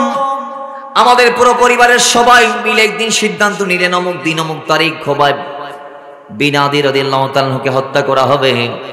খুবাইব বিন আদি রাদিয়াল্লাহু তাআলাকে হত্যার দিন ফাইনাল করা হলো। খুবাইব বললেন, এই হারেসের কন্যারা, আমি তোমাদের বাবাকে মেরেছিলাম, বিদায় তোমরা আমাকে মারবা, আমি ইন্তেকাল করব, শহীদ হব, এটা ঠিক আছে। আমি আমার 5 ভাই যারা ইতিপূর্বে ইন্তেকাল করেছে তাদের সাথে মিলিত হব, এটা ঠিক আছে। কিন্তু ইসলামের নিয়ম মোতাবেক মুসলমানদেরকে ইন্তেকালের আগে খুব পাকসাফ হয়ে যাইতে হবে। আমার কিছু অবাঞ্ছিত লোম আছে, বগলের নিচের লোম আর লজ্জাস্থানের লোম, এগুলো আমাকে উপড়াতে হবে, এগুলো আমাকে কাটতে হবে। আমি তোমাদের কাছে একটা কুর চাই, একটা ব্লেড তোমরা আমারে দাও, এই লোমগুলো আমি পরিষ্কার করব। তখন কন্যারা বলে ঠিক আছে দিচ্ছি। একটা খোর তার জন্য দিয়ে দিলেন, তিনি সেই খোর নিয়ে বসে আছে। হঠাৎ করে হারেসের কন্যা বলে আমার দৃষ্টির অগোচরে আমার নবজাতক মাসুম বাচ্চারা ফুট করে ঢুকে গিয়েছে হারেসের কামরায়। জোরে বলেন না সুবহানাল্লাহ। হারেসের হাতে কি আছে? খোর আছে, বলেন না কি আছে? খোর আছে। বাবার আমার হারেসের কন্যা বলছেন, এবার আমি অবাক দৃষ্টিতে অবাক চিত্তে তাকিয়ে রইলাম। হায়রে, আমার সন্তান ঢুকে দেরি করে নাই, দৌড়ে গিয়ে হারেসের কুলের মধ্যে দৌড়ে গিয়ে হযরত খুবাইব ইবনে আদি রাদিয়াল্লাহু তাআলার কুল মোবারকের মধ্যে বসে গিয়েছে। তো এক কুলে তিনি হারেসের নাতিরে নিলেন, মেয়েটার সন্তানরে নিলেন, আর এক হাতের মধ্যে কুর আসনে নাই। তো মা তো মোটামুটি অবাক হয়ে গেলেন। হায়রে, মনে হয় এই খুবাইব মনে হয় এখন আমার সন্তানকে মেরে ফেলবে, মনে হয় এখনই আমার সন্তানকে জবাই করে দিবে, কারণ আমরা একটু পরে তারে মারবো। তখন হয়তো খুবাইব ইবনে আদি রাদিয়াল্লাহু তাআলা তার দিকে তাকাইলেন, কই মা, আপনি মনে হয় টেনশনে আছেন যে আপনার সন্তানকে আমি শেষ করে দিব। ওয়াল্লাহি আমি ওই নবীর দ্বীনের প্রেমিক, আমি ওই নবীর দ্বীনকে মানি, যে নবী বলেছে যুদ্ধের ময়দানে পর্যন্ত, এটা তো ঘর, যুদ্ধের ময়দানে পর্যন্ত কোন নবজাতকের উপর আঘাত করা যাবে না, কোন মাসুম সন্তান, ছোট শিশু, তাকে আঘাত করা যাবে না, কোন নারীকে আঘাত করা যাবে না, কোন বয়স্ক বৃদ্ধ বাবাকে আঘাত করা যাবে না। 3 প্রকারের ব্যক্তিদের উপর আঘাত করা যুদ্ধের ময়দানেও আমাদের জন্য হারাম, আল্লাহ নবী বলেছে। তো এটা তো আপনার মাসুম বাচ্চা, এটা তো আমার বাচ্চার মতো বাচ্চা, আমি কেন তাকে মারবো? নিয়ে যান আপনি আপনার সন্তানকে। হারেসের কন্যা বলছে, আল্লাহর কসম, সেদিন ইসলামের প্রতি আমি এমন ভাবে বিমোহিত হয়েছে, হায় রে, ইসলাম এত সুন্দর ধর্ম, আমরা কেন ওই ধর্মের পিছনে লেগে আছি? জোরে বলেন না সুবহানাল্লাহ। এজন্য তিনি পরবর্তীতে মুসলমান হয়েছেন। এই কন্যা, হারেসের এই কন্যা পরবর্তীতে কি হয়েছেন? মুসলমান হয়েছেন। বাবারা আমার, এবার খুবাইব ইবনে আদি রাদিয়াল্লাহু তাআলা নিজেকে ভালোভাবে পরিপাটি করলেন। ভালোভাবে পরিপাটি করে তাকে এবার নিয়ে যাওয়া হলো ওই একই জায়গায়, যেই জায়গাটা সবচেয়ে উঁচু জায়গা ছিল, সেই তানাইম নামক জায়গার মধ্যে তাকে নিয়ে গেলেন, শুলের মধ্যে ছোটানোর জন্য তার হাত পা বাঁধলেন। হযরত খুবাইব ইবনে আদি রাদিয়াল্লাহু তাআলা গনে গনে কয়জন কাফের সেদিন দেখলেন? গনে গনে দেখেছেন, 1 2 3 4 এইভাবে গুনলেন। গনার পর হাত উঠাইলেন, হাত উঠাই বদদুয়া করলেন, আল্লাহ আমাদেরকে মিথ্যা প্রতিশ্রুতি দিয়ে এরা এনেছিল, এনে আরেক কাফেরার কাছে বিক্রি করে দিয়েছে, ওই কাফেলা আমাদেরকে এদের কুরাইশদের হাতে বিক্রি করে দিয়েছে। আল্লাহ এই টোটাল কাজে যারা অংশ নিয়েছে কাউরে আপনি ছাড়বেন না, আমি খুবাইব বদদুয়া করছি। সেদিন বদদুয়া করতে গিয়ে খুবাইব বিন আদি যখন গণনা শুরু করলেন, তখন মক্কার একজন নেতা, মক্কার একজন লিডার, যার নাম ছিল আবু সুফিয়ান। ওই আবু সুফিয়ান বলছে, আমার সন্তান মুআবিয়া তখন আমার কুলে ছিল। খুবাইব ইবনে আদি যখন বদদুয়া দিচ্ছিলেন, আমি আমার সন্তানটারে তাড়াতাড়ি ছেড়ে দিলাম, মাটির উপর দিয়ে দিলাম, সে যেন গণনার ভিতর না আসে, কারণ সেও যদি গণনার ভিতর পড়ে যাইতো আল্লাহ তাকেও ধ্বংস করে দিত, কারণ এটা খুবাইবের বদদুয়া ছিল। জোরে বলেন সুবহানাল্লাহ। বাস সবাই বিমোহিত।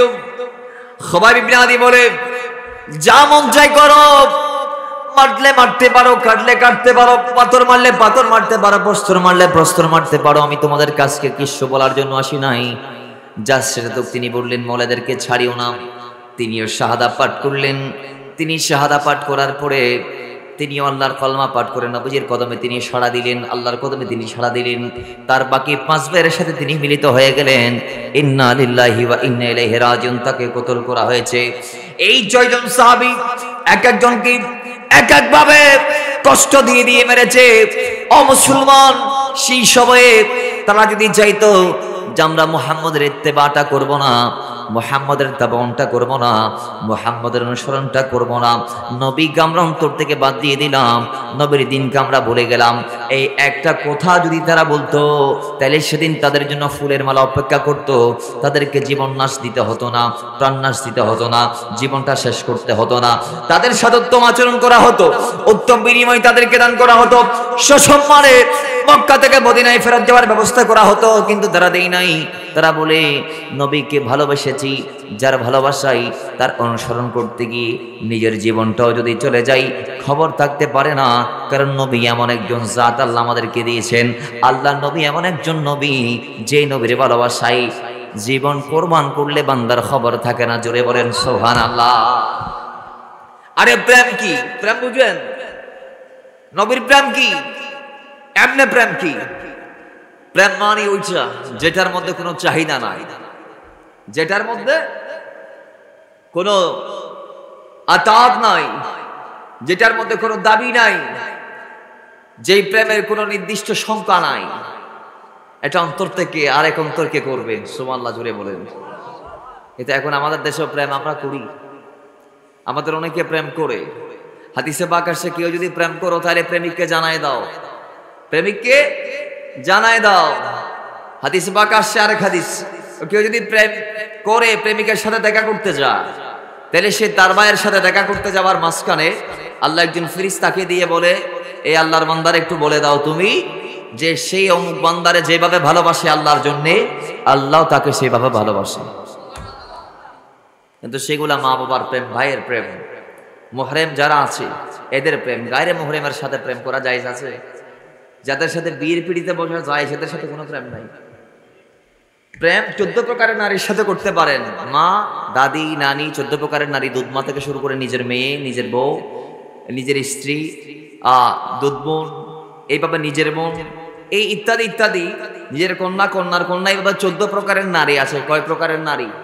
14 প্রকারের নারী। এদের সাথে প্রেম জায়েজ আছে বিয়ের আগে, বিয়ের পরে।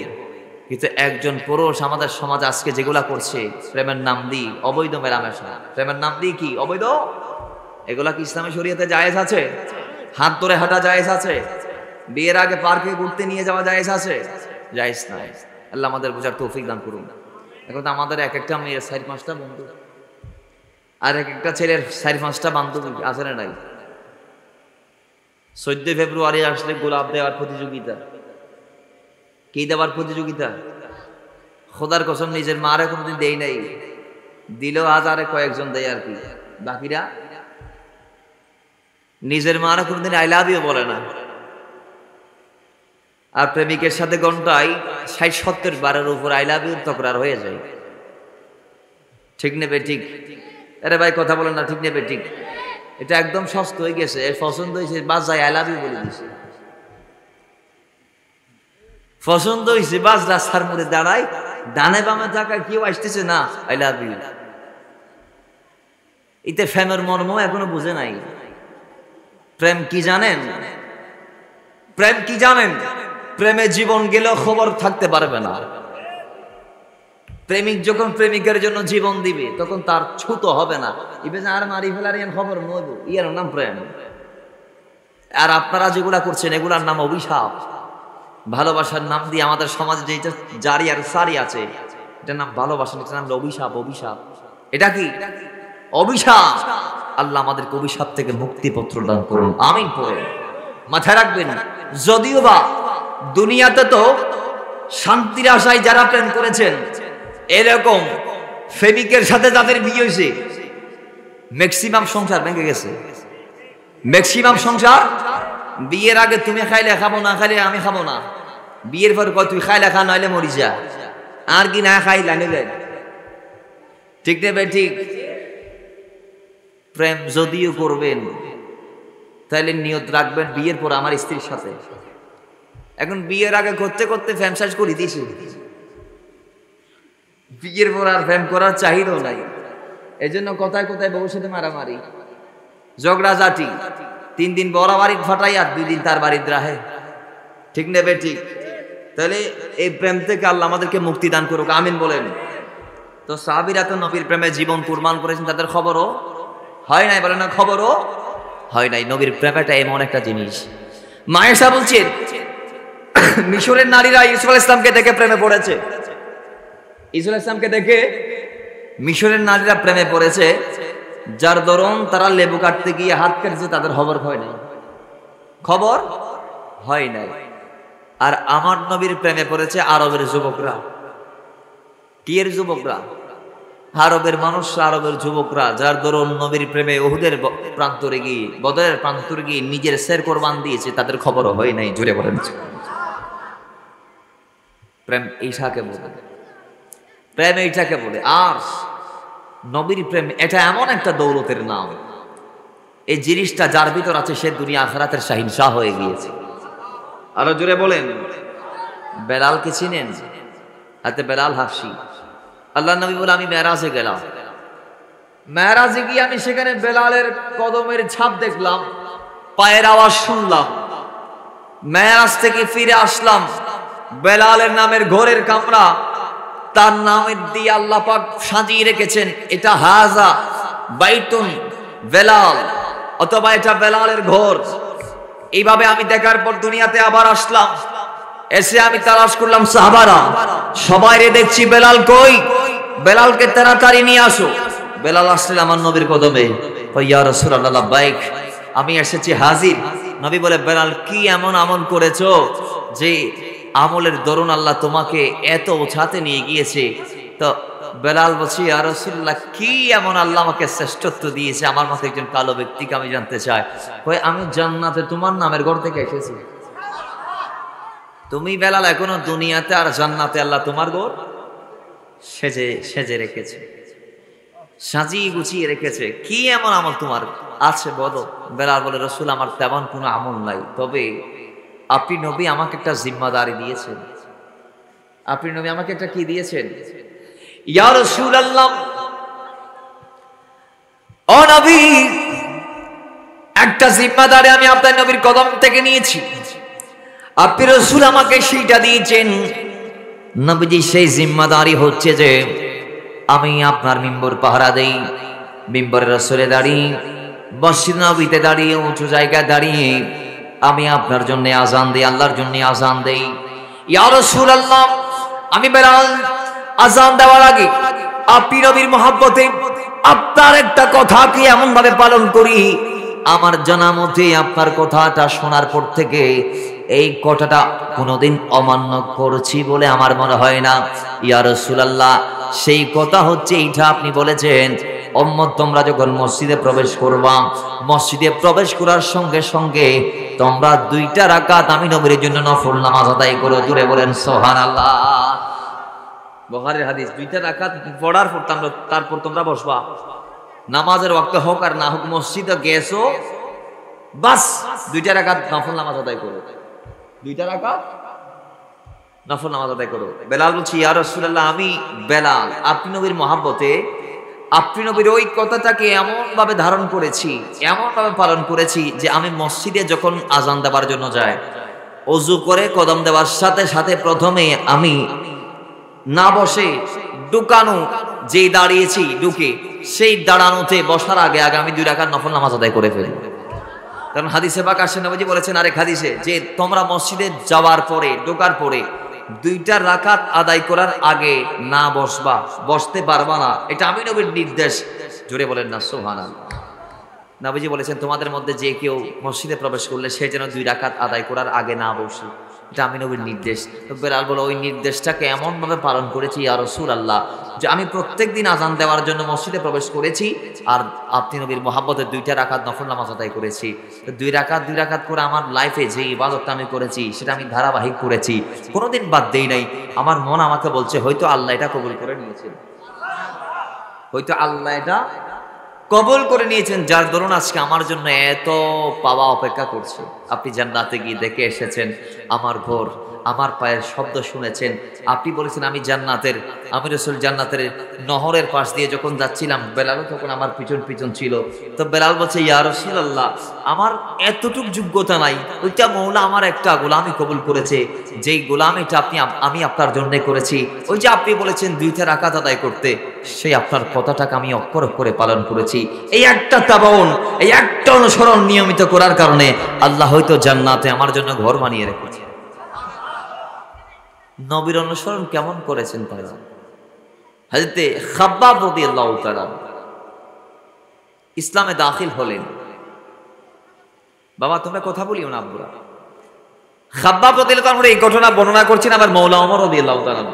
একটু আগে বলেছি খুবাইব রাদিয়াল্লাহু তাআলার ঘটনা, ইনি হচ্ছেন খাব্বাব রাদিয়াল্লাহু তাআলা।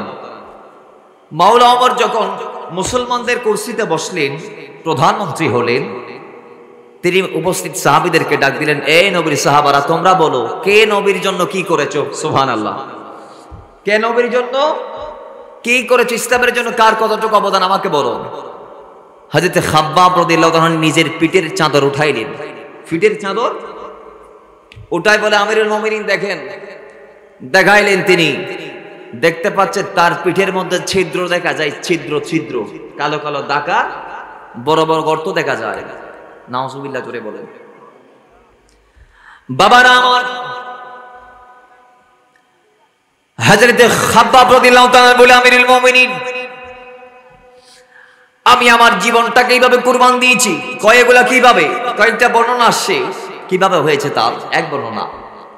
কই ওমর আমি একজন কামারের চাকর ছিলাম, তার দোকানের মধ্যে আমার ডিউটি ছিল, দায়িত্ব ছিল। আমি যখন কলমা পড়ে মুসলমান হয়েছিলাম, আরবের মানুষ আমার মালিকের সামনে গিয়ে আমার এই ইসলামে দাখিল হওয়ার কথাটা অবহিত করেছিলেন। মালিক আমাকে বলেছিল খাব্বাব কলমা ছাড়ো, নাইলে আমার কিছু করার ক্ষমতা থাকবে না। এরা যদি তোমার আঘাত করে আমি বাঁচাইতে পারবো না, বিদায় তুমি কলমা ছেড়ে দাও। আমি তোমাকে বলছি। খাব্বাব রাদিয়াল্লাহু তাআলা বলেন আমি কলমা ছাড়তে পারবো না। তিনি চুপি সারে বসে পড়লেন। আরেকদিন আসলেন, আবার বসে আবার অনুরোধ করলেন, তিনি অনুরোধ রাখলেন না। পরে এক সময়ে সবাই চারদিক থেকে ঝাঁপিয়ে পড়ে ওই দোকানের মধ্যে চুরি ছাপাটি যা পেয়েছে সবগুলো নিয়ে তাকে এমন ভাবে পিঠে আঘাত করেছে, আঘাতের কারণে তার পিঠের মধ্যে ছিদ্র ছিদ্র হয়ে গিয়েছে। তিনি বলছে আমিরুল মুমিনিন তারা ওই ছুরি দিয়ে আমার মাংসগুলা কেটে নিয়েছিল, যার দরুন আজকে আমার পিঠের মধ্যে বড় বড় ছিদ্র দেখা যায়। আরেক বর্ণনার মধ্যে আসে খাব্বাব রাদিয়াল্লাহু তাআলা বলছেন আমি যখন মুসলমান হয়ে গেলাম, আমার মালিক আমাকে ধরে গরম পাথরের নিচে উপরে আমার শুইয়ে দিয়েছিল। ওই যে আমি কামারের দোকানে কাজ করতাম, তার কাছে সব সময় উনুন ছিল। ওই উনুন মানে চোলা, চোলার মধ্যে সব সময় কয়লা গরম থাকতো। এক সময় আমার মালিক খবর পেয়ে আমাকে বললেন এ খাব্বাব তুমি ইসলাম থেকে বের হয়ে যাও, আল্লাহ নবীর তেমন করা বন্ধ করে দাও, নবীর অনুসরণ করিও না। আমি বললাম আমি পারবো না, আমি নিজের জীবনটা কোরবান করতে পারি কিন্তু আল্লাহর নবীকে আমি ছাড়তে পারি না, নবীর অনুসরণটা বাদ দিতে পারি না। মালিক আর দেরি করে নাই, মালিক কি করেছে, পাথর এনেছে, গরম করেছে, গরম পাথর মাটির উপর রেখে আমি খাব্বাবকে তার উপরে শুইয়ে দিয়েছে, বুকের উপর একটা বিরাট পাথর দিয়েছে। আর ওই পাথরগুলা যখন আমার মাংসপেশির উপর গরম দিতে লাগলো, আল্লাহর কসম তখন আমি পোড়া পোড়া গন্ধ অনুভব করতে লাগলাম। আমি তখন ভাবতেছি হায় হায় আমার পিঠের মাংসগুলা পুড়ে যাচ্ছে, পোড়া গন্ধ আমি আমার নাকের মধ্যে পেয়েছি। ওমর আল্লাহর নবীর দ্বীনের জন্য নবীর অনুসরণ করতে গিয়ে আমি খাব্বাব এত কষ্ট করেছি, যার দরুন আজকে আমার পিঠটা জ্বলে পড়ে ছাই ছাই হয়ে যাচ্ছে। তারপর আমি নবীকে বলতে পারি নাই, নবীকে ছাড়তে পারি নাই। তিনি প্রমাণ স্বরূপ নিজের পিঠের চাদরটা উঠিয়ে ছিদ্রগুলা গর্তগুলা হযরত ওমরকে দেখাইলেন। আল্লাহ নবীর গোলাম ওমর সেদিন থেকে চিন্তিত হয়ে গেলেন, হাই হাই নবীর এমন সাহাবারা আছে যারা নবীর জন্য নিজের পিঠটাকেও কোরবান দিয়ে ফেলেছে। জোরে বলেন সুবহানাল্লাহ। কেউ পিঠ কোরবান দিয়েছে, কেউ বুক কোরবান দিয়েছে। সেইদিনা বেলালের সিনার উপরে বিরাট পাথর তুলে দিয়েছে, বিরাট পাথর। একজন বলে আমি তার উপর দাঁড়াইলাম, চাপ দিচ্ছি। বেলাল বলে তারপর আমি কলমা ছাড়ি নাই। বেলাল বলছি সেদিন প্রথম আমার সিনার উপর বড় পাথর তুলে দিয়ে যখন উপর দিয়ে চাপ দেওয়া হয়েছে, আল্লাহর কসম আমার দম বন্ধ হয়েছে। আমি মনে করেছি আমি মারা গেছি। পরে আল্লাহ আমাকে প্রাণ ফিরিয়ে দিয়েছে। ওই সময়ও আমি চাইলে বলতে পারতাম আল্লাহ এক, আমি ভুলে গেছি, তোমাদের ধর্মে আবার চলে আসছি, ওমাই আমার আর মারিও না, আমি বলতে পারতাম কিন্তু বলি নাই। বলেছি সেই সময়ও আহাদ, আল্লাহ এক। জোরে বলেন। তারা যেটা সইতে পারে না, আমি মরার সময় সেটা বলেছি। বেলাল বলছি সর্বশেষ আল্লাহ নবী বেলালের খবর পেয়ে বেলালকে আবার রাতের বেলা সারা রাত মেরেছে। কিভাবে? উমাইয়া বিন খালফের ঘরের ভিতর কামরা ছিল, কামরার মধ্যে লম্বা পিলারের সাথে তাকে বেঁধেছে। বেঁধে তার একটা চাবুক ছিল যেটার সাথে ব্লেড লাগানো ছিল, ওইটা দিয়ে একবার মেরেছে, শরীরের রক্তগুলা ফেলকি মেরে মেরে ছিট ছিট করে বের হয়েছে। বেলাল বলে একটা আঘাতের সাথে সাথে বেহুশ হয়ে যাচ্ছি, আবার মাথায় পানি দিয়ে হুঁশ করানো হচ্ছে, আবার আঘাত, আবার বেহুশ হয়ে যাচ্ছি। সারা রাত এইভাবে চলার পরে সকালবেলা নবীর কানে যখন খবর গিয়েছে, আমার নবী বলেছে সিদ্দিক আকবর ওমর কে আছো, বেলালকে মুক্ত করে আনবা। জেনে রাখো আজকে যে বেলালকে আমার হাতে তুলে দিবে জান্নাত আমি তার হাতে তুলে দিব। সিদ্দিক আকবর বলে, আমি ওয়াদা দিয়েছিলাম আমার নবীকে, ইয়া রাসূলুল্লাহ, আমি সিদ্দিক আকবর প্রয়োজনে নিজে গোলাম হয়ে থেকে যাব উমাইয়ার কাছে, বিনিময়ে বেলালকে আজাদ করে নিয়ে আসবো আজকে আপনার কাছে। তো সিদ্দিক আকবর গেলেন, উমাইয়া আমার ভাইকে মারতে পারো না। কই সিদ্দিক আকবর, জাহেলি যুগে তোমার সাথে আমার ভালো সম্পর্ক ছিল, উমাইয়া বলতেছে, এটার খাতির আমি তোমার কিছু বলতেছি না, আমার আবদার করিও না। কই ভাই শুনো না, আমার কাছে একটা মহিলা আছে যিনি তোমাদের ধর্মের, অনেক সুন্দরী, আমি তোমাকে দিয়ে দিব ওইটারে, কারণ ইনি তোমাদের ধর্মের আর তুমি আমার ধর্মের, ভাইটারে আমার দিয়ে দাও। তো উমাইয়া বলে, এক শর্তে দিতে পারি। ওই সত্য কি? কই মেয়েটারও দিবা, বিনিময় স্বরূপ আমার 10 গুণ দাম দিবা বেলালের, যে দাম দিয়ে আমি কিনেছি তার 10 ডবল দাম। তো কই কত? কই এত। কই আমারও মুখ্য খেজুর বাগানটা নিয়ে নাও তুমি, এটা এত পরিমাণ টাকা। জোরে বলেন না সুবহান। বেলালের দাম 10 গুণ সম পরিমাণ টাকা তুমি এটা বিক্রি করলে পাবা। দিয়ে দিলেন, বেলালকে আজাদ করে নবীর কদমে নিয়ে গেলেন। বাস আল্লাহ নবী বলে, বেলাল আজ থেকে আমি নবীরও গোলামি করা লাগবে না, তুমি আজকের থেকে আজাদ হয়ে গেছো, স্বাধীন হয়ে গিয়েছো, আমি নবী তোমাকে মুক্ত করে দিলাম। আটক হয়ে গিয়েছে শিকারীর জালে, হরিণী আটক। হরিণী ডাক দিয়ে বলে, ইয়া রাসূলুল্লাহ, এই ঘটনাটি ইমাম সুয়ুতী খাসাইসে কুবরার মধ্যে এনেছে, 2য় খণ্ডের 103 পৃষ্ঠায়, 1798 নং হাদিস। আবু নুয়াইম ইসফাহানি দালাইলুন নবুওয়াতের মধ্যে এনেছেন, ইমাম তাবরানী মুজামুল আওসাতের মধ্যে এনেছেন, ইবনে কাসিরের মধ্যে এসেছে, বেদায়ায়ে হায়ার মধ্যে এসেছে, ইমাম ইবনে হাজার হাইসামি মাজমাউ যাওয়ায়েদের মধ্যে এনেছেন হাদিস কানা। হযরত আনাস ইবনে মালিক বলছেন, একদিন আল্লাহর নবী একটা গোত্রের পাশ দিয়ে যাচ্ছেন, আর হরিণী ডাক দিয়ে বলে, ইয়া রাসূলুল্লাহ আমাকে বাঁচান। জোরে বলেন সুবহানাল্লাহ। হরিণ নবীর সাথে কথা বলছিল, হরিণী ডাক শুনে নবী সেদিকে গেলেন। শিকারী দেখে হরিণকে বেঁধে রেখেছে, আমার নবী বলে, এই শিকারী, হরিণটারে মুক্ত করো। কই ইয়া রাসূলুল্লাহ মুক্ত করবো মানে? একদিক দিয়ে আপনার সাথে আমাদের যায় না, আপনি মুসলমান, আমরা বিধর্মী, আপনি আমাদের ধর্মের থেকে আমাদের মানুষগুলোরে দিন দিন নিয়ে যাচ্ছেন, তারপর আপনার প্রতি আমাদের শ্রদ্ধা আছে, সম্মান আছে, আপনাকে আমরা সবাই মানি, যদিও বা ধর্মে আসি নাই আপনার, কিন্তু আপনাকে আমরা মহব্বত করি, তো কেন ছেড়ে দিব? কই জঙ্গলের মাঝে এই হরিণীর কয়েকটা বাচ্চা আছে, এদেরকে সে ক্ষুধার্ত অবস্থায় রেখে এসেছে, তো এ যদি না যায় তাহলে তারা ক্ষুধার্ত অবস্থায় মারা যাবে। ছোট বাচ্চা, ক্ষুধার ধারণা, ক্ষুধার যাতনা সহ্য করতে পারার ক্ষমতা তাদের এখনো হয় নাই। বাবারা, হরিণীর শিকারে যিনি বলতেছে, ইয়া রাসূলুল্লাহ একটা কথা বলতেছেন, শিকার ফেরত যাওয়ার পর কি আবার আসে জালের ভিতর? আমার নয় বলছে, অবশ্যই আসে। সুবহানাল্লাহ।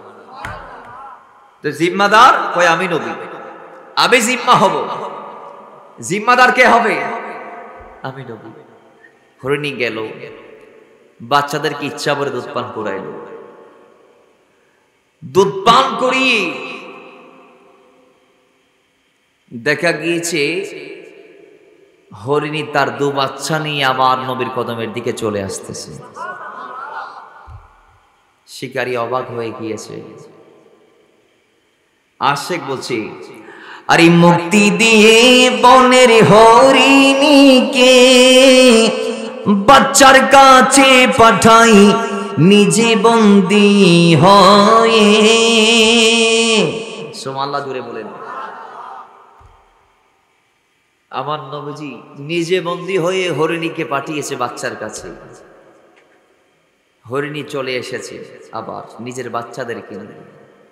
কাফের হতবাক হয়ে গিয়েছে। হরিণীর এই মোহাম্মদ নবীর প্রতি সম্মান দেখে শিকারী নিজে কলমা পড়ে মুসলমান হয়ে গিয়েছে। জোরে বলেন। তাহলে হরিণী ও নবী গুইসাপ।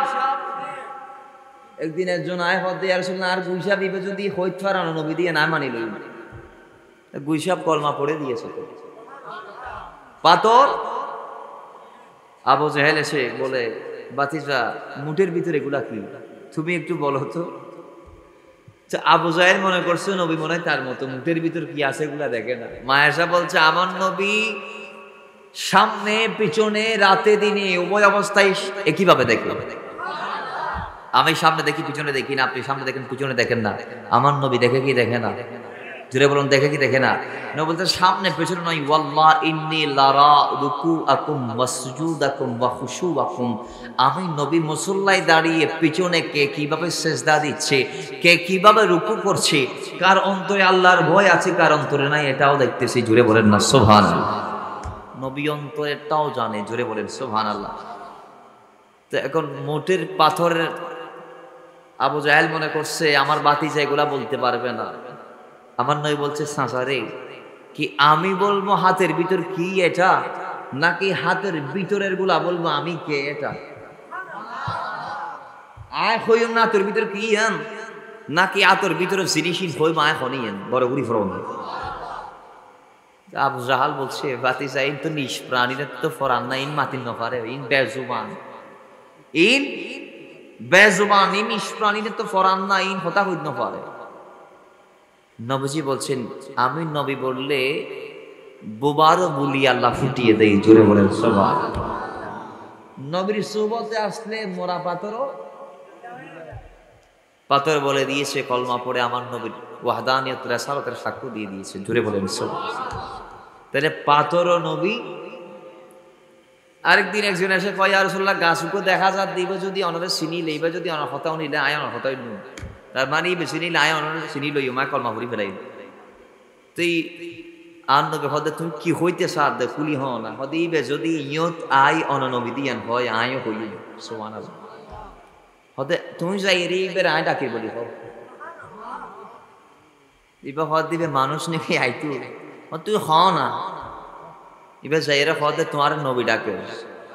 গাছ ইকেকবারি মারি সোজা উড়িয়ে রে আবার নবীর কদম মতো আগিয়ে হই আয়ের কলমা ঘুরি দি ফেলাই গাছ। সুবহানাল্লাহ। তাহলে গাছও আমার নবীর তাবাউন করেছে, নবীকে চিনেছে। জোরে বলেন। এটা তো জিয়াতা গাছ, মরা গাছে পর্যন্ত নবী চিনে দেওয়া। উস্তুনে হান্নানা মরা খেজুর গাছ। মসজিদে নবী শরীফ আমার নবী যাকে বর দিয়ে খুতবা দিতেন, যাকে ধরে আর উস্তুনে হান্নানা একটা খেজুর গাছের নাম, যাকে ধরে খুতবা দিতেন রাসূল আকরাম, যাকে ধরে খুতবা দিতেন রাসূল আকরাম। গাছটা নবীর বিরহে কাঁদিতে রহে, খুতবা কইলেন শত সাহাবায়ে কেরাম, হতবাক হইলেন শত সাহাবায়ে কেরাম। বলি রহমতে আলম নূরে মুজাসসাম, রহমতে আলম নূরে মুজাসসাম। সাহাবীরা আতর বানাই ওই নবীজির গাম, সাহাবীরা আতর বানাই ওই নবীজির গাম। জোরে বলেন না সুবহানাল্লাহ। নবীটার উপর বদ দিয়া খুতবা দিত। একদিন একজন আনসারী মহিলা সাহাবী আমার নবীর জন্য মিম্বরের ব্যবস্থা করলেন। নবীজি গাছটাকে সরাই লাগলেন, মিম্বরের উপর দাঁড়িয়ে খুতবা দেওয়া শুরু করলেন। এখন দেখা যাচ্ছে কান্নার শব্দ আসতেছে মসজিদের নবীর মিম্বর থেকে। জুড়ে বলেন নবী খুতবা থামাইলেন, দেখতেছে উস্তুনা হান্নানা কাঁদতেছে। মরা খেজুর গাছ এই বে মরা খেজুর গাছই বা খাঁদের দে তো নবীবের ফিরে তাঁত বুলাই বা মরা গাছও তাঁত বুলাই এদেরই আন নবী মরা গাছ তাক গুলাই আন্নবে হদুস্তরে হান্নানা তুই চাইলে আয় আবার তোমার আপন জায়গা রাই দিও, কিন্তু তুই যদি স তোমার জান্নাতত লাগাইম এড়ে খেজুর ধরিব আর মতলে তোমার তুমি খেজুর খাইব। উস্তরে হান্নানা হদ ইয়া রাসূলুল্লাহ আই এন পছন্দ করলাম আই জান্নাতত একদম সাইড দনার মাটি বড় উড়ি ফরমছ। এরপর উস্তুনা হান্নানাকে দাফন করে দেওয়া হয়েছে। তাহলে মরা গাছও চিনতে চিনতে উহুদের পাহাড় পর্যন্ত নবীজি বলছেন, বুখারীর হাদিস, উহুদের পাহাড় আমি নবীকে ভালোবাসে, আমি উহুদ পাহাড়কে ভালোবাসি। আরো জোরে বলেন। তাহলে নবীর তবন করতে করতে উহুদের পাহাড় পর্যন্ত করতে পেরেছে। তাহলে আমরা যদি উম্মত হয়ে করতে না পারি, আমাদের যে পুরা কুয়াইল্লা দুনিয়াতে আর কেউ আছে? আরো জোরে বলুন, কেউ আছে? আল্লাহ ওই নবীর ছায়া চাহার আমাদেরকে দান করুন। সূরা তাওবার 24 নং আয়াতে আল্লাহ বলছেন, কুল ইন কানা আবাউকুম ওয়া আবনাউকুম ওয়া ইখওয়ানুকুম ওয়া আজওয়াজুকুম ওয়া আশিরাতুকুম ওয়া আমওয়ালুন ইকতারাফতুমুহা ওয়া তিজারাতুন তাখশাউনা কাসাদাহা ওয়া মাসাকিনু তারদাউনাহা আহাব্বা ইলাইকুম মিনাল্লাহি ওয়া রাসূলিহি। হয় তোমার মা বাবা স্ত্রী পুত্র আত্মীয় স্বজন যা আছে দুনিয়ায়, ব্যবসা বাণিজ্য, পছন্দের বাসস্থান, তোমার বংশ, সবগুলোর চেয়ে আল্লাহ আল্লাহ রাসূলকে বেশি ভালোবাসতে হবে। আল্লাহ আমাদেরকে এই আয়াতের বিধানের উপর অটল থাকার তৌফিক দান করুন। দিলকে অজাড় করে নবীর অনুসরণ করার তৌফিক দান করুন। নবীর অনুসরণ মহাব্বতের মাধ্যমে, নবীর অনুসরণ সেই মহাব্বত, সেই রিশতা নবীর সাথে আল্লাহ আমাদেরকে রাখার তৌফিক দান করুন। আমিন। আসুন্দারি নবীকে সালাম দিয়া নবী সালাম